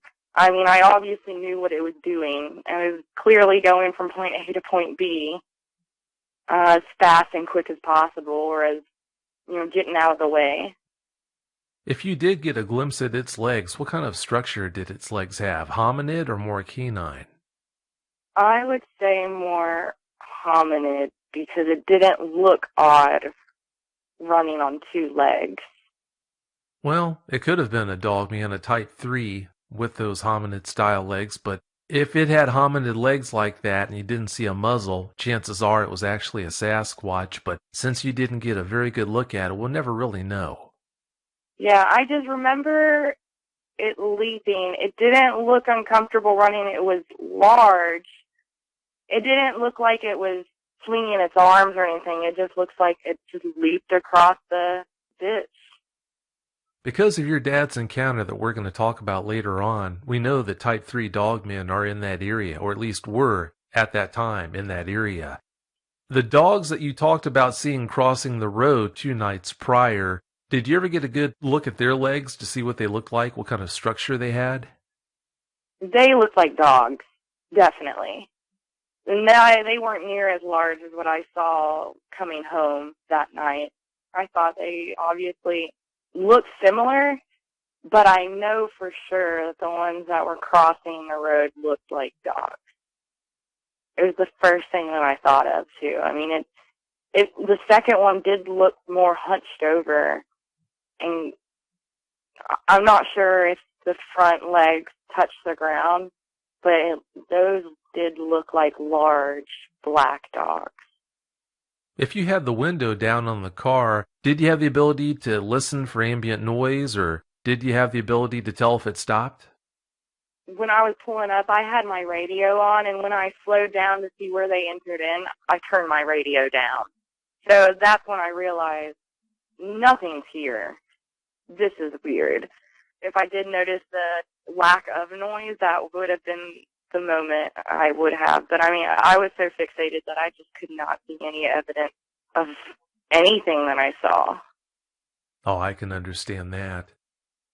Glenn, on 2 different occasions you've been growled at on your property. How did those events play out? Well, once I was just going for a walk. It's a really nice country area to walk and exercise. So I was simply walking up the road, and this was initially after we had moved in, so the road was dirt at that time. They hadn't paved it. They paved it right after. But something was in the woods. You could hear it, and it growled. The further up the road I went, it continued to growl at me, but I couldn't see anything. And eventually, I didn't make it too far, and I said, I don't have a weapon on me. I don't have anything. I felt so uncomfortable that I literally came back home. And I'm not sure that I went back out walking that day. I can't honestly remember. But you could definitely hear it in the woods, and the growls were really deep, guttural growls. They weren't the piercing kind that I've experienced since then, but they were significant enough to know that that thing, it's whatever it is, you don't want to mess with it. It was very, very intense, more so than if a dog growled at you. I don't want you to think that that's all I was experiencing, because a dog, especially one, it would never frighten me whatsoever. One other time, I was doing something because I was out in one of the fields. There's probably like a 2.5, 3 acre field. There's a pond and then a field adjacent to that goes up to the property line. I was out there for some reason, and there was something in the woods that literally was going back and forth, and it was growling, because it would growl one place and then it would growl in another. And at that point, I remember that day, I said, I'm fed up with this. I said, something's not going to just growl at me and try to intimidate me, because if it comes out of those woods, if it's doing that, it's too aggressive. I said, I literally said that day, and I was going to do this. I said, I'm going to kill it. And so I got a rifle, and I actually rode the four-wheeler out there. I don't know if I had it before. This stuff just all blurs together, but I know I had the four-wheeler, and I was just sitting there on it. And I remember getting off of it and stabilizing the weapon, and I thought about, I don't do this. I don't do it when I'm hunting. When I shoot at something, I know what I'm shooting at. And I don't shoot at a deer. I shoot at the heart. I shoot at the lungs. Whatever I'm shooting at, I know what I'm shooting at. I don't play those games. But I thought about, this thing had me so rattled, I thought about shooting at the noise. I remember that. And I realized at some point that there was a really good scope on this gun. And so I realized that all of a sudden, I couldn't see through the scope at all anymore. It had gotten dark, and I was sitting in a field, and I literally couldn't see 10 yards. I don't know. I mean, I really was intent on shooting this thing, and it got to the point it was dark outside, and I very slowly, I said, oh, my God. I said, I couldn't see this thing if it was standing next to me, and I got on the four-wheeler, and I rode back up to the house and parked it and went inside. But that was a rude awakening for me at that moment. I said, good God. I said, literally, this thing could jump on me, and I'd never see it, whatever it was, until it was on me. So that was pretty stupid of me, but that's how intent I was on taking that thing out that day. That situation had bad news written all over it. Ooh, I'm so glad that it didn't end badly. Me too. If you were to put a finger on how the growls sounded, how would you describe them? It's nothing that I've ever heard in nature before or from a domestic animal. It's really a deep, penetrating growl, and it's ferocious. It's something telling you that I'm not afraid of you. I mean, that's what you're feeling. Because when I'm walking down the road, I knew this thing. It was almost like it was telling me, this is my area. And I did leave. I came back home now, and I was probably 200 yards away down the road easily. And I came back home. I did not go very far that day. Not knowing what was out there at the time, I probably would have, if I had a pistol, I'd have kept going. But this thing needed to be killed. Whatever it was, when I was out there with the rifle, I would have shot it. If it had shown up, if it had walked out of that wood line. But the irony is, it showed intelligence because it moved back and forth. Just not unnerving. Unnerving is probably the best word. It's almost like it was playing with you, but not. It was serious about what its intentions, but the fact that it moved back and forth, that was unnerving. Looking the way these things look, that's bad enough, but when you factor in the fact that they're so intelligent on top of all that, it makes it that much more unnerving. I'd have to agree wholeheartedly. Oh, yeah. Glenn, one evening while you were driving home, you saw something that blew your mind. Please tell us what happened that night. Well, I had just turned on to the road that I currently live on, and I saw something sitting on the edge of the field. Actually, it was where the animal that was standing above the corn that Rachel saw, that location, it was right at that point where she says it turned around and looked at her. That's like a little peninsula that comes out of the woods, and then there's fields surrounding that, so it goes back into a little cove there. Well, just around the other side of that peninsula, there was something sitting in the field, and it looked totally out of place. And I had driven by it, and I said, what the heck was that? So I stopped, and I'm backing up the road, and just when I got to the point that I could see this thing, I could just see around the corner, so to speak. It was sitting there underneath an overhanging limb, which when I later went out to investigate, the limb, the top of it was right at my chest, just below my pecs. So that's probably more than 3.5 feet right there. I'm 6'2". And it was beautiful. I remember thinking that someone has a very expensive animal that has gotten loose, and they're going to be really PO'd that it's out there in that dirty field. It was sitting facing my neighbor's house. And then this thing turns around and looks at me, and it had intelligence. I remember they say it was unnerving.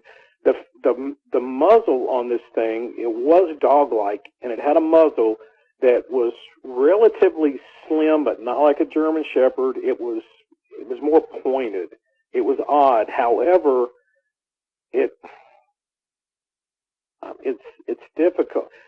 You told me to look at the beast of 7 shoots, and I did, and it really did resemble that muzzle, except in smaller version. In my head, initially, when I was thinking about how can I describe this thing, the original Planet of the Apes with Charlton Heston, the chimpanzees that were his friends or helped him out during the course of the movie, that's what I was thinking, more along those lines. But when you see the beast of 7 shoots, that kind of pulls it better into perspective. It was pointed like a muzzle, but that's it, because it had that face that just didn't, the face I can't explain. It was just different. I really can't explain it. I don't have the words to explain. That thing turned around, and I'm talking about within a split second, it was gone. But from where I had to stop because a car was pulling up behind me, I was on the side of the road, but they pulled right behind me, and they weren't going around. So I'm trying to look at them and look at this thing at the same time. And the moment that it turned and looked at me, it was gone that quick. But I did see the face, and I know it was beautiful black. You could see the wind blowing the hair a little bit, and I can't tell you how long it was, but there was enough there that I did see it blowing.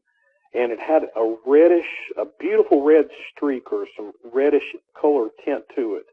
This thing was just gorgeous. I mean, it really, until it looked at you. Once it looked at you and you saw the face, that face it's an upsetting face, and I don't know any other way to explain it.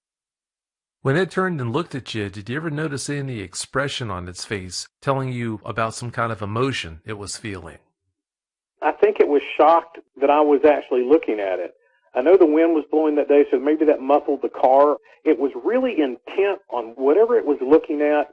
and it was looking towards my neighbor's house, and she has a pool out there, and at that time, I know she had a lot of kids and stuff over because all her children hadn't moved out and so forth at that time. But I know that is direction. It was real keen on something that was going on in that area. I just assumed it was watching them. But when it saw me, it was like total instinct, boom, I'm gone. And it was the way it was sitting. This thing was like sitting straight up, not leaning forward. It was like sitting straight up and comfortable, totally at ease. I couldn't tell you what kind of, I know it was doggish. I could not tell you if I saw arms or legs or anything else. All I saw, I was just captivated by the darkness, the beautiful hair, the red streak, and the pointed ears. But it must have been a baby, but it was big, because just sitting, you're talking 4 feet high. I actually went out there the other day to just double check everything, and the limb had been cut off. I guess they couldn't get the tractor close enough to the edge of the plant and so forth, so they had cut the limbs back. But I know I went out there the first time, and I saw no prints that I can really think of at this point. I've been down that a million times since then and looked for prints and so forth, because just initially, right off the road, there's a little dip that stays wet, and there's always deer tracks there. So I keep hoping that one day I'll see something else, but at this point, no, I haven't. You said that it had somewhat of a shocked expression on its face, seeing that you were there looking at it, but... Yeah, like it'd been caught. Did it have its mouth open at this time, or was it closed?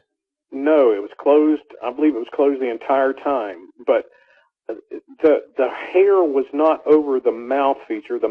I remember the color was more pinkish on the face than it was. The face looked completely different than the rest of the body, where everything else was covered with this dark fur or hair.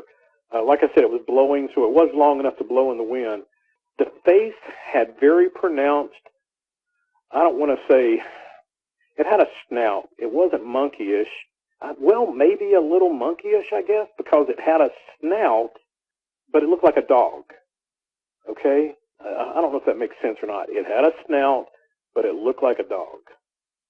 I think I'm following you. When you look at the creature in that photo of the Beast of Seven Shoots, if you look at its muzzle, like we talked about in the pre-interview, it does look to me like it just doesn't fit together. The muzzle doesn't look right on that face. As you're describing what you saw that day, it really does sound like you saw that kind of a Type 3. But very small compared to what's in that picture, because that guy had to be 100 yards plus away from that thing that was standing down in there, and that thing is huge. So it would complement what Rachel saw that was above the corn. Something that height would be more in line with what she saw, with what is in the picture of the Beast of Seven Shoots, I should say, if they're related in any fashion whatsoever. It was just a very strange face. It was completely dog-like. It had a pointed muzzle. I'm not talking about like coming to a pyramid point, but rounded, so it did round out, but I wouldn't say like a German Shepherd. The Beast of Seven Shoots is a very good picture of the face. Very, very much so. That had to be pretty disturbing. Yeah, it just happened so quick, though. You're backing up saying, what is this? Because it looked completely out of place. It was just not something I've ever seen before or since, and it was out of place. It wasn't normal. And that's why I had to back up that day. I said, what the heck was that? But, at the same time, it doesn't scare me from going in the woods. I don't particularly like going. Hunting, for me, is to go in very early so you can sit and listen to the stuff in the woods that's moving around in the dark that you can't see. I don't necessarily like it now, but it's not going to inhibit me from doing that. Well, I'm so glad to hear you can still go out and enjoy it. It might not be as easy, like you said, as it once was, but I am glad to hear that you can still do that. That's good news. Rachel, you've been growled at too, from what I understand. I've been growled out a few different times in various places. Majority of them have been in North Carolina. We live near a place called River Road, I'm sure my dad could tell you about the River Road monster, but there's this urban legend that there's something that lives in the woods and it'll chase you down River Road. But there have been instances when we've gone out to River Road in North Carolina and you'll open up the car door in the parking lot, which is right by a bridge and everything, and something will growl at you. What's growling at you at 11 o'clock at night when you're the only people around? What animal, if you've been in the woods, isn't going to be more scared of you and instead is going to come up to you and confront you? Yeah, I can't imagine what that would be like to be out there on a road like that all by yourself and have something like that growl at you. That's not good. Glenn, you went out to River Road with a friend one night and had an interesting experience that left an impression on you. What happened? Well, one night, a young man who had actually gone to school with Rachel, I used to take her and her friends out at different intervals, and we would go what we called Bigfoot hunting just to see if we could get something to happen, so to speak. Well, one night I was out with this young man, and it was just he and I, and really enjoyed his company. He was very outdoorsy, still is, does a lot of stuff, duck hunting and that sort of thing in outdoors. And we pulled off at the exact location that I actually had something happen to me one other time. And we got out of the car, and we were being quiet and just listening, and we started hearing footsteps on both sides of the road.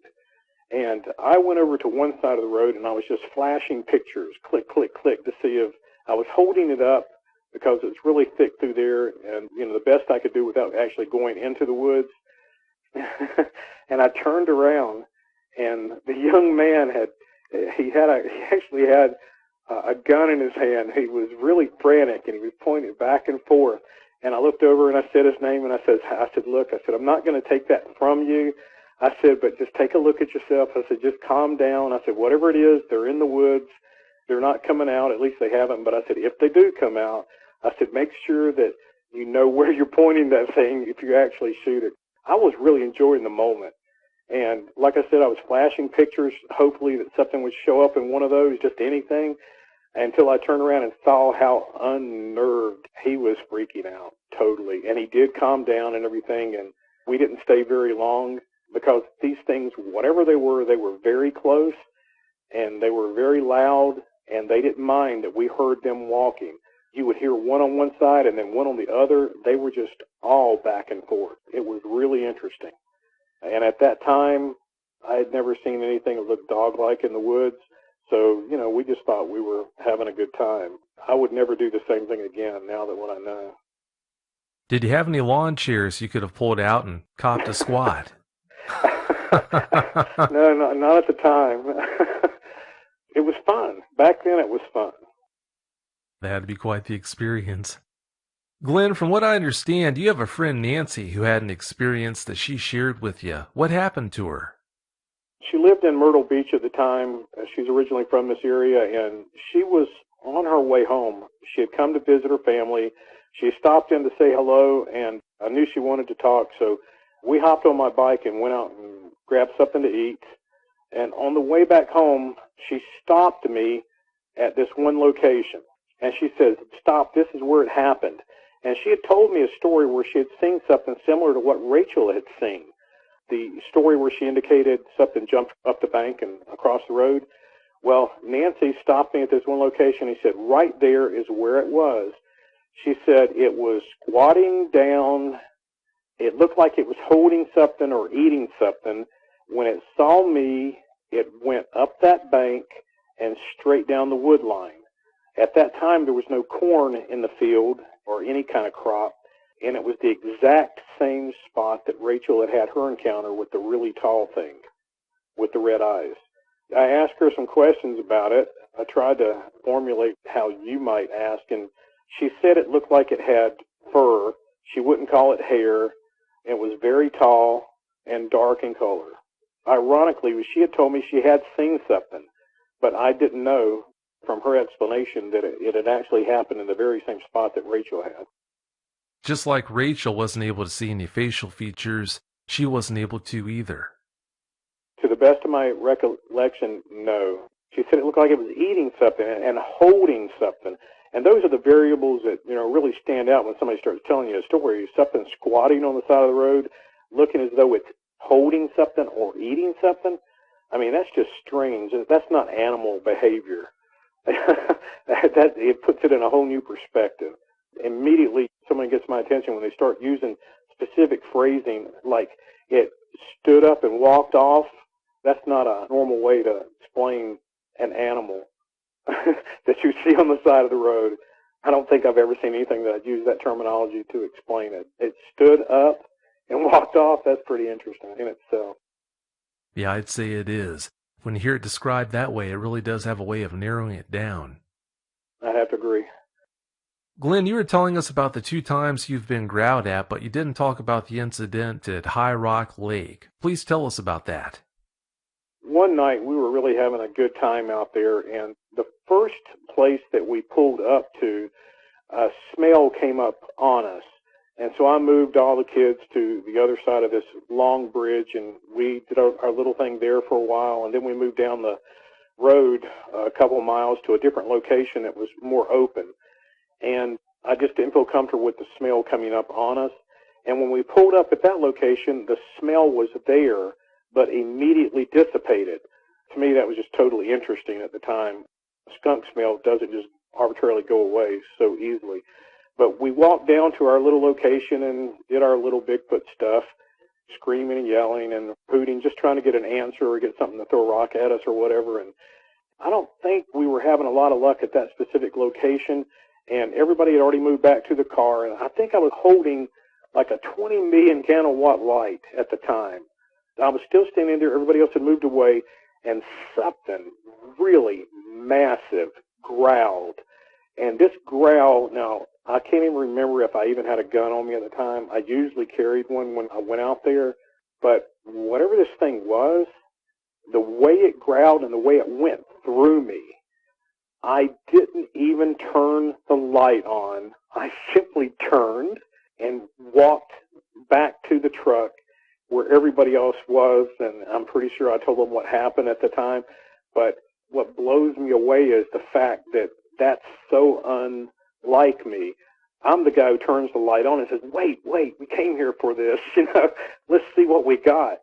That thing, that growl, totally put me off my game 100%, to the extent that I said, I didn't think. It was instinctive. I simply turned and walked away. That's the only way I can explain it. 100%. It just took me off my game entirely, and without even thinking, it was reaction. 100% turn and walk away. Yeah, sounds like it left an impression on you, and I can't blame you for getting out of there. It was penetrating, totally a penetrating growl.